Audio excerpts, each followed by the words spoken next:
Already শিক্ষা মন্ত্রণালয়ের ওয়েবসাইটে তোমাদের প্রশ্ন চলে এসেছে এবং নোটিশও চলে এসেছে যে তোমরা এখন চাইলে প্রশ্নটা ডাউনলোড করতে পারবে। অর্থাৎ প্রতিটি প্রতিষ্ঠান চাইলে এখনই প্রশ্ন ডাউনলোড করতে পারবে।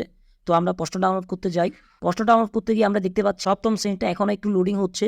কিছুক্ষণের মধ্যে হয়তো প্রশ্ন ডাউনলোড করার অপশনটা দিয়ে দিবে, আর প্রশ্নটি ডাউনলোড করার সাথে সাথেই আমরা তোমাদেরকে পৌঁছে দিব। আমরা একমাত্র চ্যানেল যারা সরাসরি শিক্ষা বোর্ড থেকে প্রশ্ন ডাউনলোড করে তোমাদেরকে দিয়ে থাকি। অন্যান্য অনেক চ্যানেল দেখবা যারা আমাদের ভিডিও কপি করে অথবা ডাউনলোড করে এছাড়া বিভ্রান্তমূলক বা ভুল প্রশ্ন দিয়ে তোমাদের সময় অপচয় করে।